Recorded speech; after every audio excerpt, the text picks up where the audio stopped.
আমার কাছে প্রায় আপনারা একটি প্রশ্ন করেন যে পিত্তথলিতে পাথর কেন হয়, সেই বিষয়টি নিয়ে একটু আজকে কথা বলবো। দেখেন, পিত্তথলি এটি একটি রিজার্ভার অর্গান, অর্থাৎ শুধুমাত্র পিত্তরসটাকে ধারণ করে। এই পিত্তরস আমাদের মানবদের সবচেয়ে যে বড় সলিড অর্গান লিভার, সেটি গড়ে প্রতিদিন 1 থেকে 1.5 লিটার পিত্তরস তৈরি করে। সেই তৈরি হওয়া পিত্তরস পিত্তনালী হয়ে পিত্তথলিতে সে জমা হয়। পিত্তথলিতে জমা যে পিত্তরস, তার 90% হলো পানি, বাকি 10% হলো সলিড পদার্থ।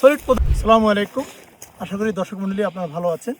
আমি এই মুহূর্তে সমতল ভূমি থেকে প্রায় 10,000 ফুট উপরে বসে, অর্থাৎ নাতিয়াগিলি যে এরিয়াটা রয়েছে তার সর্বোচ্চ যে পাহাড়, মিরাঞ্জনী পাহাড়ের চূড়ায় বসে এই ভিডিওটি করছি। আমার কাছে প্রায় আপনারা একটি প্রশ্ন করেন যে পিত্তথলিতে পাথর কেন হয়, সেই বিষয়টি নিয়ে একটু আজকে কথা বলবো।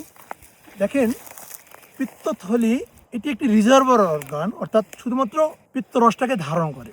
এই পিত্তরস আমাদের মানবদের সবচেয়ে যে বড় সলিড অর্গান লিভার, সেটি গড়ে প্রতিদিন 1 থেকে 1.5 লিটার পিত্তরস তৈরি করে। সেই তৈরি হওয়া পিত্তরস পিত্তনালী হয়ে পিত্তথলিতে সে জমা হয়। পিত্তথলিতে জমা যে পিত্তরস, তার 90% হলো পানি, বাকি 10% হলো সলিড পদার্থ। সলিড পদার্থের মধ্যে আছে sodium, potassium, chloride, phospholipid, cholesterol, পিত্তলবণ।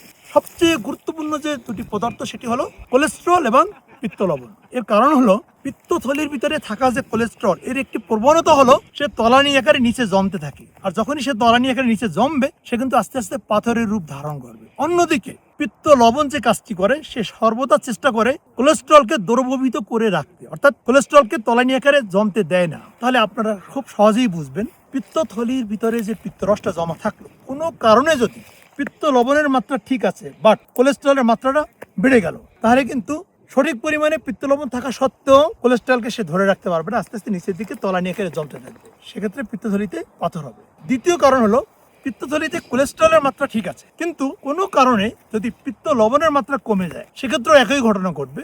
Cholesterol আস্তে আস্তে তলানি আকারে নিচের দিকে জমবে এবং সেটি পাথরের রূপ নেবে। তৃতীয় যে কারণ, কোলেস্টেরলও ঠিক আছে, পিত্ত লবণও ঠিক আছে, কিন্তু প্রতিদিন যে 1 থেকে 1.5 লিটার পিত্তরস পিত্তথলিতে আসে, আমরা যখন খাবার গ্রহণ করি, সেই খাবারটাকে হজম করার জন্য সময় টু সময় পিত্তথলি সংকুচিত করে এই পিত্তরসটাকে পিত্তনালীর মাধ্যমে খাদ্যনালীতে পাঠিয়ে দেয়। কিন্তু কোনো কারণে যদি এই পিত্তথলি প্রপারলি ফাংশনিং না হয়, অর্থাৎ পিত্তরসটাকে পিত্তনালীর মাধ্যমে খাদ্যনালীতে পাঠাতে পারে না, তখন কি হবে? দীর্ঘ সময় ধরে পিত্তথলির ভিতরে সঠিক পরিমাণে পিত্ত লবণ এবং কোলেস্টেরল থাকার পরেও কোলেস্টেরল নিচের দিকে তলানি আকারে জমতে থাকবে। এটি খুব সহজেই আপনারা বুঝতে পারবেন। বিশেষ করে গ্রামাঞ্চলে একটা সময় যখন মাটির কলসি ব্যবহার করা হতো, দীর্ঘদিন ধরে যদি পানি রাখা হতো, দেখা যেত যে মাটির কলসের নিচের দিকে তলানি আকারে বালু কণা পাওয়া যেত।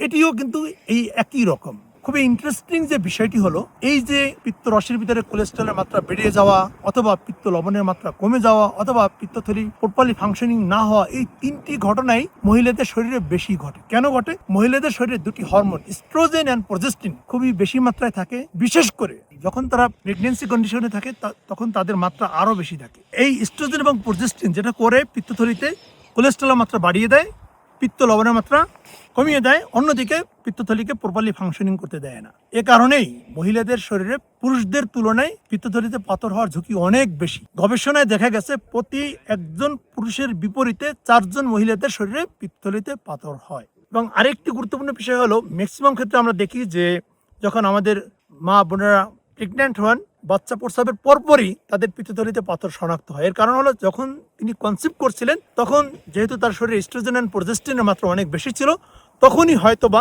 তার পিত্তথলিতে কোলেস্টেরল বেশি আকারে জমে জমে পাথর হয়েছিল। বেবি ডেলিভারির পরেই ব্যথা অনুভূত হয় এবং কোনো একজন চিকিৎসকের কাছে যাওয়ার পরে যখন আল্ট্রাসাউন্ড করে, তখনই দেখা যায় যে তার পিত্তথলিতে পাথর হয়েছে। আশা করছি আপনারা বুঝতে পেরেছেন যে পিত্তথলিতে পাথর কেন হয়। যদি ভিডিওটি ভালো লাগে, আপনারা অন্যদেরকেও শেয়ার করে তাদেরকেও জানতে সুযোগ করে দেবেন। ভালো থাকুন, আল্লাহ হাফেজ।